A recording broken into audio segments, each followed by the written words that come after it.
حي الرزان في النساء العاقلة ይህ ሸሪዓ ሴት ልጅ ንጹህ የአላህ ባሪያ ሆና ሰማያትንና ምድርን የፈጠረ የኃያሉ ጌታ የእውነተኛው አምላክ የአላህ ባሪያ ሆና እውነተኛ ነፃነት እንዲኖራት ነው የሚፈልገው።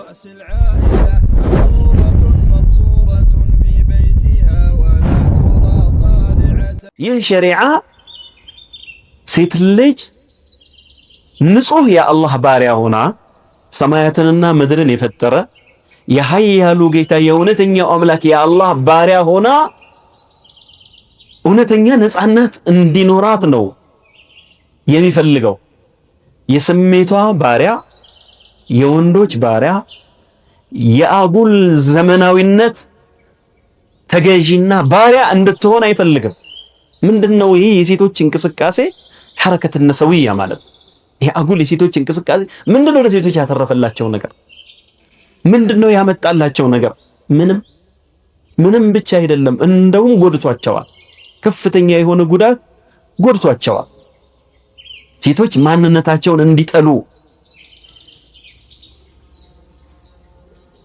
ብዙ ጉዳቶችና ብዙ ችግሮችን አድርሶባቸዋል ማለት ነው። الحرية المطلقة ይሉታል እነሱ።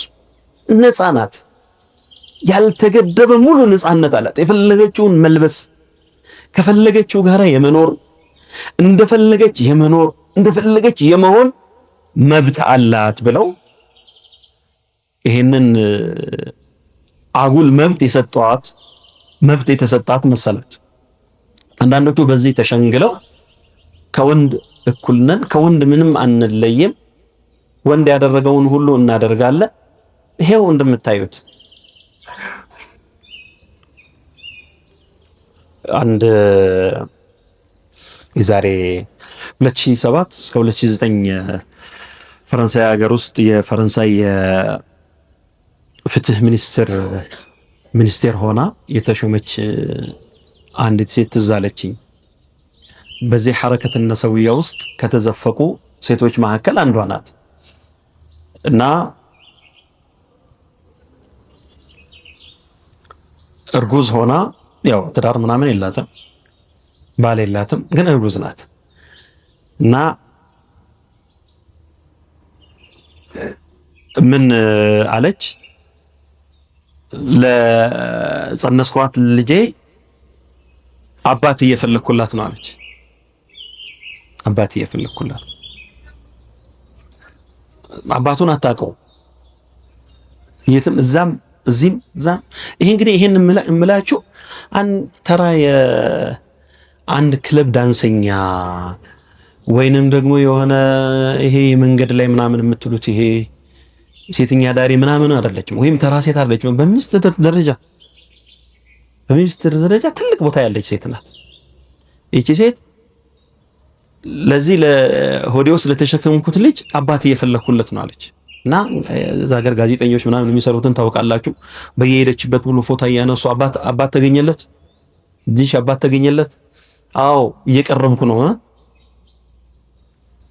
እና ሆዷ እንደዚህ ተወጥሮ ዶሴዎችን ወረቀቶችን ምናምን እንደዚህ ይዛ ፍርድ ቤት እየተመላለሰች ነው። ይሄ ልጄን በጸነስኩበት ሰሞን አካባቢ ከነበሩኝ 8 ጓደኞቼ 8 ጎረምሶች መካከል አንዱ የልጄ አባት ነው፣ በዲኤንኤ በምናምን እየፈለኩት ነው፣ እያረጋገጥኩት ነው አለች።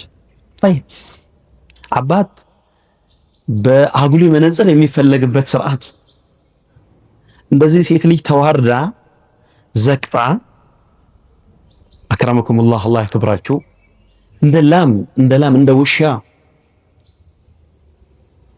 ሴት ውሻ እኮ ናት፣ ወይንም ሴት ላም ናት እኮ የልጇ አባት ማን እንደሆነ የማታውቀው። ይሄንን ስልጣኔ ብለው ይሄንን መዘመን ብለው ይሄንን ዕውቀት ሐዳራ ያኒ በጣም ትልቅ ዘመናዊነት ብለው ለኛ ለሙስሊሞች ሊነግሩን ይፈልጋሉ። ነሲሐቲ ኢስላማዊ ዕውቀት ለሁሉ